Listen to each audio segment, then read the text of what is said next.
Assalamualaikum warahmatullahi wabarakatuh. Selamat siang pada teman-teman semuanya. Jadi, untuk minggu ini seperti biasa kita akan melakukan sharing session yang pada siang hari ini akan dipandu oleh Mbak Agnes. Jadi nanti yang mau disajikan apa Mbak Agnes pelatihannya? Nggak pelatihan ya. Ya, jadi nanti akan mau mencoba membagikan apa yang sudah pernah didapat waktu dapat sertifikasi pelatihan training certified sustainability reporting. Jadi mungkin langsung aja aku mulai. Ya, jadi sebenarnya itu mau ngasih disclaimer ya. Jadi tuh kemarin kan mungkin teman-teman tahu dapat training kan yang waktu dapat acara dari acara konferensi. Jadi nanti mungkin aku lebih sifatnya ke sharing dan juga review ya. Jadi itu aku kan trainingnya itu hari Senin sampai Jumat dari jam berapa ya, setengah 9 sampai jam 12-an gitu. Nah, sebenarnya itu jujur waktu aku ikut itu benar-benar yang bekalku itu kosong karena aku nggak pernah baca artikel yang tentang kayak ESG, CSR itu sebenarnya belum pernah yang sampai dalam gitu. Ya cuma tahu sekelebat tapi nggak pernah kayak cara pengukurannya kayak gimana itu nggak tahu sama sekali. Jadi itu benar-benar yang dari yang kosong-song gitu, nggak punya bekal mengenai tentang GRI itu sebenarnya apa, terus kayak indeks GRI itu benar-benar nggak tahu. Nah, jadi mungkin bisa aja apa yang aku bagikan sekarang itu bisa aja sebenarnya teman sebenarnya lebih familiar karena kan sekarang kan banyak yang megang megang project artikel-artikel yang berkaitan sama ijo-ijo kayak gitu ya. Jadi langsung aja mungkin ini. Oh ya, sebelumnya juga tadi kan sempat aku kasih link ya. Itu tadi linknya itu sebenarnya materi-materi yang aku dapat waktu kemarin training itu. Jadi mungkin teman-teman nanti kalau misalnya feel free untuk apa namanya mengakses. Nah, jadi, yang pertama adalah kenapa kok pakai standar GRI. Jadi setahu aku kan sebenarnya kalau penelitian yang berkaitan sama sustainability, CSR, kayak gitu-gitu tuh kan sebenarnya setahu kan ada lagi kan ya standarnya, maksudnya biasanya kan memang kebanyakan pakai GRI, tapi sebenarnya ada lagi yang nggak pakai GRI, satunya lupa aku. Ya mungkin nanti bisa didiskusikan nanti. Tapi kenapa kok kita pakai GRI? Nah, pertama karena dia itu kalau mungkin ini bisa dibuat istilahnya kayak nambah insight ya, maksudnya ini tuh info yang dari training yang aku dapat tuh karena JRI itu memang the most popular voluntary reporting guideline. Jadi kalau dia jadi itu banyak gitu negara-negara yang pakai penganut kalau misalnya bikin sustainability reporting tuh pakainya JRI ini. Jadi kalau misalnya semakin banyak negara yang pakai ini kan jadinya lebih apa ya, ya lebih valid lah istilahnya berarti kan memang ini common gitu. Dan, ini tuh kayak istilahnya ya, 73% dari, 250 perusahaan di negara-negara itu banyak yang sudah pakai GRI dan ini tuh kayak istilahnya, kelebihan GRI dibanding sama standar lain ya. Cuma jujur aku memang kurang tahu standar lainnya apa, tapi paling enggak itu memang GRI itu memang berarti, common dan most popular voluntary reporting guideline yang digunakan banyak berbagai negara. Nah, selanjutnya itu mungkin juga teman-teman ada yang udah tahu, tapi ada juga yang mungkin nggak tahu. Sebenarnya itu standarnya itu terdiri dari apa? Nah, standar itu ada beberapa macam. Jadi itu maksudnya nanti itu kalau kalian waktu buka sustainability reporting, itu tuh pertama itu biasanya itu memang bahasnya mengenai foundation ini. Foundation tuh yang nanti itu diatur di GRI 101. Nah, GRI 101 ini tuh setahuku ini tuh masih yang nganut yang tahun maksudnya yang tahun 2016, kalau nggak salah ada lagi yang baru. Nah, yang baru tuh kemarin waktu aku training tuh nggak dibahas ya, masih yang dibahas tuh yang GRI yang 101, GRI 102, GRI 103 yang kayak angka ratusan gini. Nanti aku tunjukin juga ya, nanti ada yang baru yang katanya tuh masih efektifnya tuh 2023. Mungkin nanti aku cuma sekilas nunjukin. Soalnya kemarin juga waktu training ya nggak di apa namanya, nggak dibahas ya, malah kayaknya nggak dibuka deh filenya. Nah, jadi tuh foundation itu, sebenarnya ya kayak waktu buka report-report perusahaan biasa gitulah ya. Maksudnya mungkin contohnya, itu kenapa misalnya jelasin pokoknya mengenai basic information lah ya. Jadi misalnya perusahaan tuh kenapa kok dia milih core daripada komprehensif. Nah, mungkin teman-teman mungkin ada yang udah tahu, ada yang belum tahu. Jadi itu kan, dalam mengadopsi, sustainability reporting itu sebenarnya kan ada 2 macam, ada yang core, ada yang komprehensif.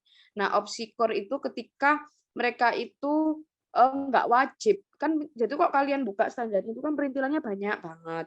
Nah, kalau core itu ada istilahnya itu minimum requirement, jadi kalian itu, boleh apa ya namanya, disclose itu cuma info-info yang memang at least misalnya kalau dari 4 yang wajib, kok 4 yang wajib, misalnya ada 4. Nah, kalau misalnya kalian core itu boleh cuma 1 doang. Nah, tapi kalau kalian milih komprehensif itu berarti memang benar-benar yang secara keseluruhan itu memang benar-benar semuanya harus di-disclose kayak gitu.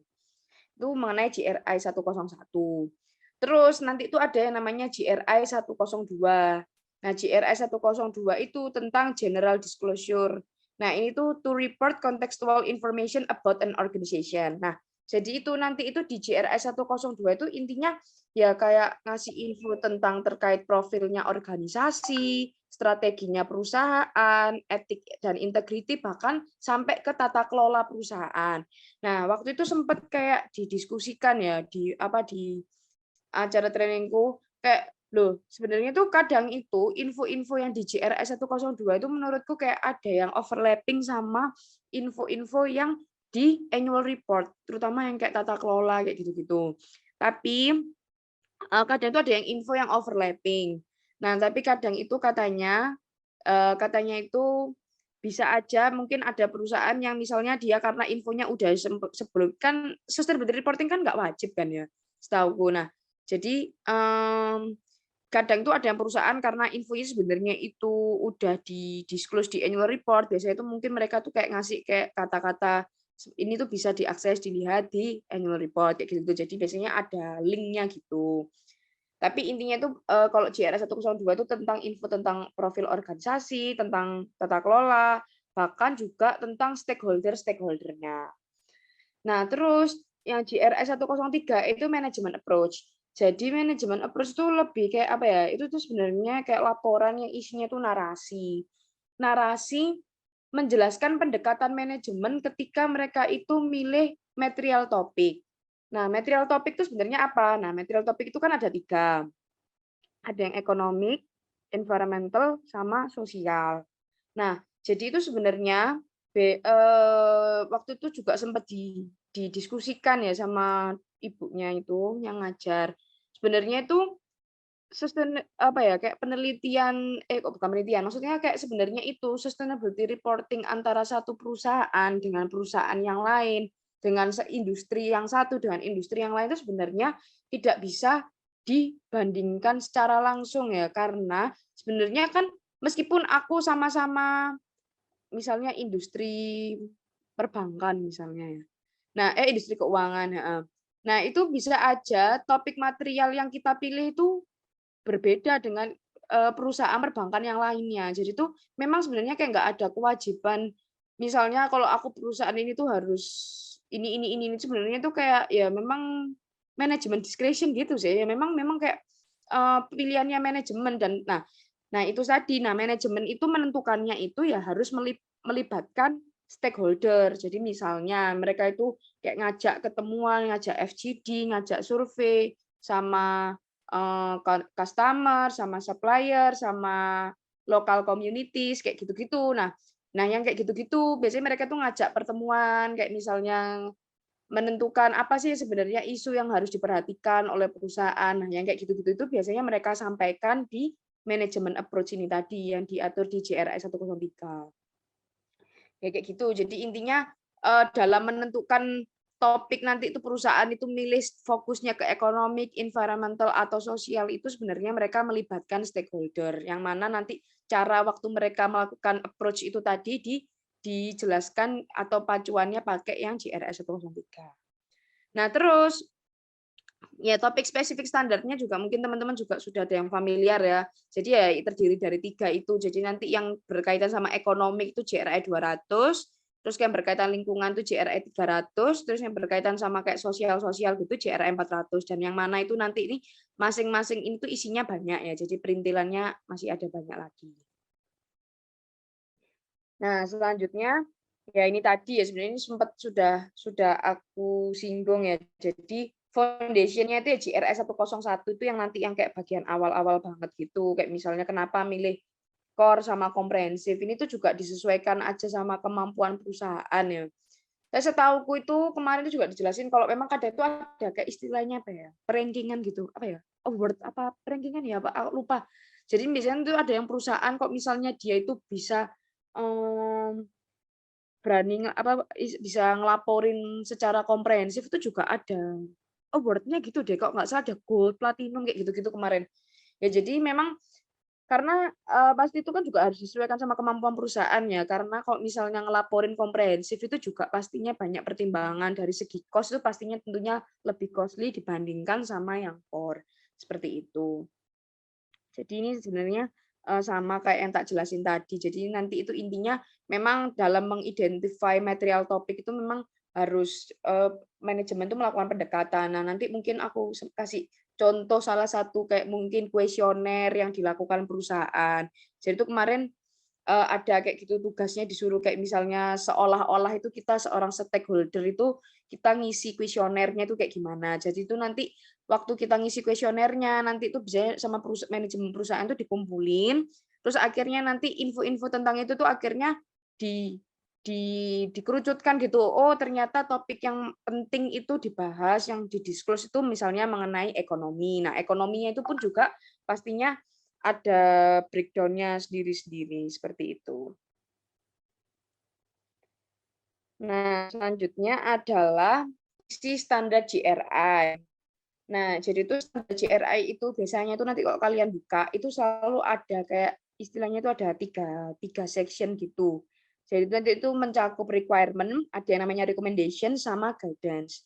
Nah, requirement itu biasanya nanti yang di bold gitu. Jadi itu yang memang wajib, benar-benar mandatory ya. Meskipun itu pokoknya yang wajib. Nah, apalagi misalnya itu wajib di-disclose, misalnya kalian nggak punya informasi terkait hal itu, misalnya apa ya, sebentar aku nggak mau ngasih contoh secara spesifik karena aku takut salah. Maksudnya dalam arti gini, misalnya disuruh, jelasin tentang A misalnya.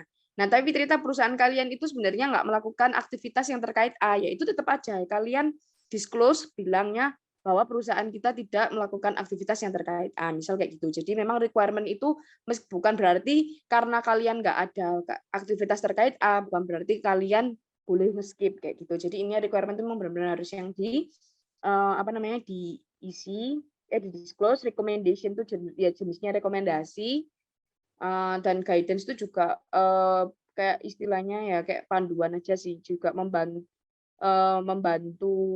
pembacanya juga atau orang yang sustainability reporting itu lebih memahami kayak gitu. Nah ini juga, dan juga, ini tuh nanti itu yang bakal, sejauh ini yang 2016 itu yang maksudnya yang panduannya 2016 itu ekonomik tuh isinya ini nanti ini tuh ada 201 sampai 207, environmental itu 301 sampai 308, dan sosial 401 sampai 419, dan ini tuh semuanya ada sendiri-sendiri. Nah, ini contoh perbedaannya core sama komprehensif. Nah, jadi itu bisa dilihat sendiri sih sebenarnya. Jadi itu kalau core itu misalnya di JRS 102 itu misalnya, isinya itu banyak gitu ya. Nah, kalau di komprehensif itu dibilang semua yang ada di JRS 102 setiap poin-poinnya itu harus di-report. Nah, beda kalau misalnya JRS 102 misalnya kalian ngambilnya yang core, itu bisa nggak apa-apa, nggak usah di-report semua, asalkan tapi kalian harus apa namanya, menginclude-kan info-info yang terkait ini. Jadi kayak gitu.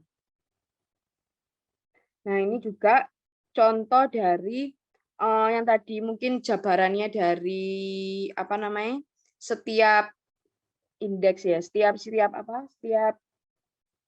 standar itu GRI itu yang economic impact itu kalau misalnya bahas tentang economic performance, market presence, ya ini semua itu sudah ya diatur ada ya sendiri-sendiri. Jadi misalnya perusahaan kalian nggak mau tentang tentang apa namanya, tentang teks ya berarti setahuku nggak usah tentang teks ya, misalnya cuma fokusnya economic performance atau market presence aja atau gimana. Jadi sesuai sama material topiknya yang dipilih gitu. Nah, selanjutnya adalah national regulation. Jadi itu di Indonesia itu sebenarnya sudah ada istilahnya kayak, yang ngatur ya regulasi nasionalnya gitu. Jadi PUJK 51 tahun 2017. Jadi itu kadang itu ada sustainability reporting yang boleh juga kayak misalnya dia nyantumin bahwa, dia itu, mengikuti mengikuti PUJK 51 2017 untuk mengeluarkan sustainability reporting yang mana, sesuai dengan panduan GRI. Jadi PUJK 51 2017 sama GRI ini tuh selaras ya, maksudnya regulasinya ini tuh selaras sama nanti, standar sustainability reporting yang dikeluarkan oleh GRI. Jadi ini mungkin aku cuma jelasin sepintas ya yang tentang PUJK 51 2017 ini. Soalnya, aku belum baca banget ya, dan bahkan sebenarnya ini kemarin juga nggak dijelasin ya ini ya. Ini cuma tadi ada filenya. Nah, intinya itu di PUJK 51 sampai tahun 2017 itu intinya bahas tentang penerapan keuangan berkelanjutan bagi lembaga jasa keuangan, emiten, dan perusahaan publik. Nah, mengaturnya itu tentang apa? Nah, ini mengaturnya tentang sustainability finance sama sustainability reporting. Nah, mungkin kalau sustainability reporting kan kita mungkin sudah sering ya, maksudnya berarti sustainability reporting ya laporan keberlanjutan yang di-publish sama perusahaan. Nah, tapi yang sustainability finance ini kan menurutku tergolong baru ya, bahkan si SJS saja ada ya sustainable finance ya. Mungkin ini nanti aku kalau jelasin mungkin misalnya misleading ya, bisa dikoreksi ya. Ya jadi sebenarnya intinya itu sustainable finance itu gimana sektor jasa keuangan itu sebenarnya juga bisa ikut berkontribusi gitu ya, mempertimbangkan, mendukung aspek ekonomi, lingkungan, dan sosial. Jadi, bisnis sektor jasa keuangannya ini kok di sini ditulisnya itu bisnis sektor jasa keuangan yang pro lingkungan dan pro sosial. Terus juga dikatakan mendukung terciptanya pertumbuhan ekonomi berkelanjutan, terus menjalankan bisnis itu berdasarkan prinsip 3P, Profit, Planet, People, kayak gitu. Nah, contohnya itu, kayak sini dikasih contoh produk atau jasa keuangan berkelanjutan itu sebenarnya kayak gimana. Contohnya itu, jasa keuangan itu misalnya ada kebijakan memberikan kredit itu bagi misalnya industri yang dia itu memang concern gitu sama masalah masalah lingkungan. Jadi istilahnya ada kebijakan buat ngasih pembiayaan untuk membantu industri yang memang dia itu ramah lingkungan. Terus misalnya industri UMKM, terus proyek energi baru dan terbarukan. Dan itu sebenarnya contoh-contoh dari produk atau jasa keuangan berkelanjutan atau sebutannya sustainable portfolio, seperti itu. Terus ini juga ada kayak misalnya pembiayaan atau kredit untuk kaum disabilitas, masyarakat terpencil, masyarakat marginal. Nah, kalau green bond ini aku kurang tahu. Soalnya ini memang jujur sebenarnya kemarin itu yang slide itu nggak dijelaskan sebenarnya sama waktu training kayak gitu sih. Oh ya, itu sih kalau mungkin pengantar yang materi dasarnya, mungkin juga sekalian sama aku tunjukin. Ini tuh ini kebuka semua ya, apa namanya, apa, fileku ini ya. Ini aku buka ini kelihatan nggak yang topik materialnya? Kebuka ya? Kelihatan, Mbak. Oh ya. Jadi ini sih mungkin, sambil nunjukin ya contoh dari sustainability reporting. Mungkin, kalian udah ada yang pernah buka. Kalau aku jujur dulu tuh cuma pernahnya download, tapi nggak pernah buka ya, baru bukanya ya waktu kemarin sebenarnya ya. Nah, itu tuh sebenarnya ya kalau waktu awal-awal itu, ya wis kayak annual report gitu-gitulah ya menurutku. Cuma ini memang concern-nya lebih ke apa ya loh, kayak gini, kayak ini masih info-info masih tentang tata kelola gitu ya. Sebenarnya, mirip-mirip annual report cuma memang ini lebih ke concern-nya memang buat, sustainability kayak gitu. Nah, contohnya itu tadi ini, di awal-awal itu biasanya mana ya, sebentar. Jadi itu dan ini juga salah satu perbedaannya sustainability report sama annual report itu kalau orang yang ngajar itu bilang kalau di sini tuh lebih banyak gambar, lebih banyak chart. Kalau di annual report tuh mungkin lebih banyak tulisan ya kayak gitu. Kalau di sini tuh lebih banyak gambar-gambar gitu, chart-chart gitu sih kalau di sini itu. Sebentar tadi tuh mau nunjukin mana tadi ya ini. Jadi ini tuh contoh topik materialnya gitu. Jadi biasanya tuh perusahaan itu kayak ngasih, apa ya, grafik gitu, pemetaannya ini jadi itu biasanya mungkin ini tuh hasil grafik yang sudah didiskusikan sama stakeholder ya mungkin ya. Jadi tuh kayak gini, misalnya itu dikasih kalau yang hijau merah ini sangat tinggi, maksudnya ini sangat tinggi materialitasnya, jadi memang benar-benar sangat penting gitu ya. Terus yang kuning tuh tinggi dan hijau itu sedang. Nah, bisa kita lihat bahwa yang nomor 1 itu yang sangat tinggi ya, berarti itu perusahaan itu keterkaitan topik concern-nya ke masalah ekonomi, terus portofolio produk dan kualitas pinjaman, perlindungan informasi nasabah. Ya ini jadi ini tentang ini annual report CIMB ya, jadi ini perbankan sih. Jadi kayak gitu. Jadi memang biasanya nanti itu ada grafik-grafiknya gitu, kayak grafik pemetaan-pemetaan tentang topik materialitas kayak gitu. Terus selanjutnya juga mungkin aku ngasih tahu kalau sebenarnya selama aku kemarin training itu sebenarnya kita cuma latihannya tuh kayak gini. Misalnya ya, kita dibukain standar. Misalnya itu 201, di 201,1 itu tentang direct economy value generated and distributed. Nah, itu kita tuh disuruh nyari, jadi kayak nganalisis, ya nggak nganalisis juga sih, ya kayak aja sebenarnya di reporting perusahaan itu sebenarnya sudah nyantumin ini apa enggak kayak gitu. Dan itu sistem reporting itu gampangnya karena sudah ada angka-angka gini. Jadi misalnya di sistem reporting itu ada kayak poin-poin 201, 212, 213 dan yang mana setiap poin itu kan isinya dewe-dewe ya. Nah, itu di sistem reporting itu sebenarnya sudah ada angkanya dan itu kayak memudahkan kita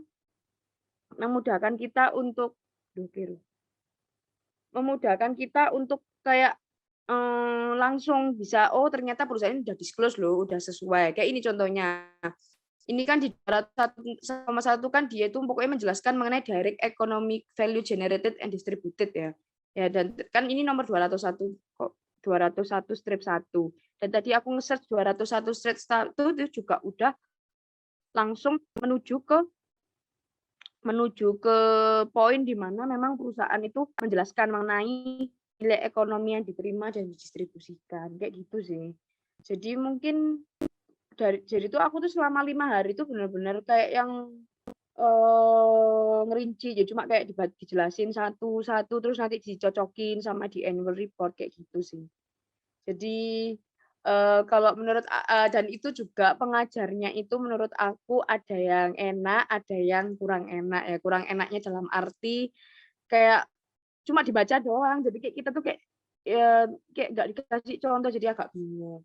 Mungkin kayak gitu sih pengantar dari aku itu pun juga bukan pengantar ya, mungkin sudah ada yang banyak yang tahu. Sama mungkin silakan buat teman-teman yang mau didiskusikan silakan. Kalau enggak nanti aku yang tanya. Soalnya maksudnya aku tanya ke Mas Jack ya, bukan tanya ke kalian. Silakan ada yang mau ditanyain dah. Oh ya, silakan Adi. Iya, selamat sore Mbak Agnes. Ya. Saya ingin tanya ya tentang tadi core sama kompre ya. Nah itu kita tahu di annual report-nya itu perusahaan pakai core atau kompre itu dijelasin nggak ya atau gimana ya? Oh ya, dijelasin kok. Jadi sebentar, ini contohnya.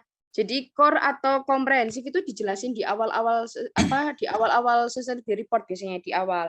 Ya, bentar ini aku lupa ya CIMB itu kapan lalu tuh dia pakai core atau komprehensif ya. Cuma ya nggak apa-apa sih tinggal di iniin aja.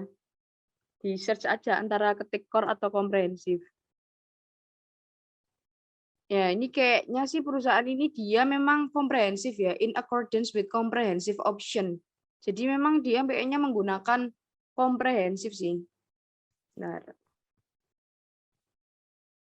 ini penyusunan. Jadi ini biasanya di awal-awal ya. Ini tadi karena aku nge-search-nya tadi kayaknya karena di halaman akhir jadinya akhirnya tadi kalau comprehensive option dia itu sebenarnya sudah nge-disclose-nya di awal-awal ini di bagian tentang laporan keberlanjutan di profil laporan. Jadi ditulis kayak gini. Penyusunan laporan keuangan keberlanjutan mengacu pada peraturan OJK yang tadi aku sempat sebutin tentang penerapan keuangan berlanjutan, terus juga mengikuti standar GRI juga, yaitu dia milih comprehensive option seperti itu. Yang dilengkapi dengan indikator suplemen jasa keuangan. Nah, ya ini juga mungkin nambah juga info. Jadi memang sebenarnya itu perusahaan itu kayak istilahnya ngacunya itu memang kadang-kadang itu memang nggak saklek cuma GRI ya. Bisa jadi itu juga ini kayak dijelasin kan dia tuh sebenarnya ngikut ada juga yang namanya FS, terus ada yang namanya Susba kayak gitu-gitu. Jadi istilahnya JRI ini juga istilahnya nggak jalan sendiri tapi kayak juga jalan bareng-bareng gitu. Senangkapku sih kayak gitu. Kalau nggak salah juga waktu itu pernah dibilang kayak gitu, memang nggak saklek sustainability reporting tuh fix semua lihat di GRI kayak gitu sih. Juga maksudnya consider kayak hal-hal lain seperti itu yang dilengkapi dengan indikator suplemen ini. Jadi kayak ada pertimbangan lainnya kayak gitu sih. Oh Mungkin iya, ada lagi. jadi di-disclose ya Mbak Mm-mm. di situ. Mm-mm, Beberapa mesti indikator. di-disclose kok. Soalnya kalau nggak di-disclose kan kita bingung ya. Itu wajib sih soalnya. Kayak disclose di awal tadi diatur di bagian mana tadi sebentar. Di awal-awal mana mengenai core atau komprehensif itu diatur di JRI 101 itu di bagian foundation kayak gitu sih. Oh Jadi iya, di boleh nanya lagi awal-awal. nggak Mbak? Ya boleh asal bisa Iya. jawab aja. Nah iya, ini kan apa ya? Biasanya kita kalau ngitung skor kayak disclosure apa CSR gitu kan Mm-mm. pakai GRI index ini kan. Nah, sedangkan tadi itu ada yang core sama yang compre. Nah, itu kalau kita langsung ambil dua-duanya kan pasti mereka punya ini ketentuan yang beda kan. Maksudnya dia pakai Mm-mm. core atau compre. Nah, itu equal nggak ya kalau kita pakai ini perusahaan yang pakai core dan juga yang pakai compre gitu. Maksudnya kan kenapa nggak yang Mm-mm. compre aja atau yang core aja biar equal gitu. Apple to apple nggak ya? Nah, Gitu. mungkin ini juga sebenarnya ini pertanyaannya Adib sama dengan pertanyaan ke penasaranku yang pengen tak tanyakan ke Mas Jack ya. Jadi mungkin sekalian atau Mas Jack atau Mbak Nadia terserah. Jadi ini jujur aku mau tanya sekaligus ngaitin sama data yang kita punya. Jujur aku itu nggak tahu data yang si PBR punya itu sebenarnya data apa. Soalnya kan data CSR itu kan punyanya kita kalau nggak salah sampai tahun 2018. Nah, aku lihat di artikelnya Mbak Mel yang pelajar tentang sustainable reporting itu pakai standar indeksnya itu RI 4, 3.1 dan 3.0 indeks. Yang mana ini tuh kayak aku gak familiar sama yang maksudnya aku pelajari waktu training kayak gitu sih. Dan tadi aku juga sudah sempat buka-buka di Drive mana ya?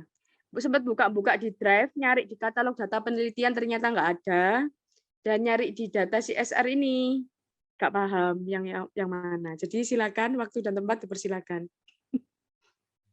Mbak Nadia atau Mas Jack, tolong jelasin sebenarnya data CSR itu ya apa? Gak nyambung sebenarnya. Tes. Suaraku masuk nggak? Masuk. Ya. Oke, jadi ini sebenarnya pengukurannya kalau dihitung berdasarkan riset itu masih banyak pendapat ya. Dan maksudnya padahal aku mengharapkan dengan sebenarnya Agnes ikut ini, mungkin pertanyaan ini bisa terjawab. Ternyata mana yang ditanyakan kan ya. Oke. Nggak dibahas sih malahan kemarin. Soalnya ya nggak dibahas. Ya ada yang menanyakan ya mungkin ya. Iya, dan salahnya aku ya gak tanya. Soalnya tak kira, oh kan si PBR kan punya kan. Terus aku kayak setelah aku kayak baru sadar, ini kok gak podo ya mbak yang tak pelajari. Kesalahannya. Oke, jadi memang pada dasarnya kan standar GRI itu ada banyak standar GRI-nya ya. Ada G3, G3.1, G4, sama yang baru kan GRI standar ini, sama yang nanti terbaru kan yang baru 2023 kan. Itu nggak usah kita bahas dulu. Nah, itu pun tiap poin-poinnya beda-beda jumlahnya ya, maksimalnya. Kayak gitu. Lah, khusus untuk core sama komprehensif itu ternyata kalau aku kemarin beberapa hari yang lalu sempat ngecek itu, beberapa hari atau beberapa minggu, itu memang sejak G4 itu sudah ada sebenarnya. Jadi standar sebelum GRI standar, ya itu G4 itu sudah ada ternyata. Opsi core sama komprehensif ini. Gitu. Nah, kalau core itu kan intinya berarti kan nggak wajib semua diungkapkan kan. Berarti kan cuma beberapa aja yang wajib diungkapkan. Gitu kan ya. Nah, artinya kan berarti skornya itu pembaginya itu beda-beda tiap perusahaan karena tiap perusahaan itu topik yang menurut mereka material itu juga beda-beda. Kecuali kalau komprehensif kan berarti harus diungkapkan semua. Misal GRI standar itu ada 100 poin yang harus diungkapkan mulai dari awal sampai akhir ya. Nah, Itu nantinya dilihat apa? Kalau 100 ya gampang, ya mudah. Berarti nanti jadinya misalkan yang diungkapkan 60, ya udah skornya 60/100 kayak gitu kan. Nah, tapi yang core ini nanti dilihat dulu topik material tiap perusahaan itu apa, kayak gitu. Oh, yang material ternyata misalkan seharusnya yang material menurut mereka 60 poin gitu ya. Tapi yang diungkapkan cuma 40, ya skornya nanti 40/60. Kayak gitu. Jadi pembaginya itu beda. Nah, itu Itu Mas. mungkin secara sederhananya gitu ya. Nah, Dan itu apakah itu kita kan. sudah seperti itu? Data yang kita collect yang GRI standar sudah seperti itu. Yang G4 ini masih proses studi ulang ya. Kita ngecekin ulang semua. Di data kita sih yang kekumpul cuma yang komprehensif. Cuma nanti kita coba cross check ulang kayak gitu. Begitu. Dan revisi data yang sudah kita kumpulkan sampai 2019 sudah. Ya. Oh ya Mas, mau tanya Mas. Nah, ini aku jujur nggak paham. Maksudnya GRI G4, kenapa kok ini kok cuma pakai G4, G3.1 sama 3.0 itu maksudnya apa? Soalnya kan kalau yang aku pelajari kan tadi kan namanya itu kayak ratusan gitu kan. Nah, ini tuh maksudnya Ya. apa kalau G4, G3.1 ini? Jadi itu series of standarnya, Nes. Sama kayak apa ya? Undang-undang yang diamandemen mungkin. Undang-undang versi pertama itu G1 sebenarnya, GRI G1. Di dalamnya itu ada ya sampai puluhan sampai ratusan itu yang kamu pelajari. Yang kamu pelajari itu cuma GRI standar indeks itu loh, yang sebelum kamu blok. Oh alah, ya iya berarti yang standar indeks ini doang berarti. Kalau yang GRI G4 ini apa? Beda lagi, Mas? Itu versi standar yang lebih lama. Oh, ini yang lama. Oh, Kan jadi itu GRI kita standar itu baru muncul 2017. Berarti itu ceritanya kita tuh pengukurannya tuh gabungin yang standar yang baru. Yang baru tuh yang namanya standar indeks ini yang tadi yang aku ratusan itu. Terus ini juga gabungin yang lama sama yang lebih lama sama yang lebih lama lagi gitu dah. Karena sejak tahun 2010 itu beberapa masih pakai ada yang GRI G3, jadi tidak titik 0 itu. Oh, nah terus Mas nanti tuh gimana emangnya digabungin apa gimana? Soalnya kan aku kalau lihat penelitiannya Mbak Mel itu dia kayak langsung jadi satu nanti variabelnya udah langsung jadi CSRD gini. Nah itu emang gimana ngukurnya emang? Nah, ngukurnya itu beda-beda, karena tiap standarnya kan beda-beda. Dalam satu standar pun ada yang pakai core, ada yang pakai komprehensif aja beda kok. Beda-beda ngukurnya, meskipun karena semuanya dalam satuan persentase, akhirnya bisa digabung, Nes.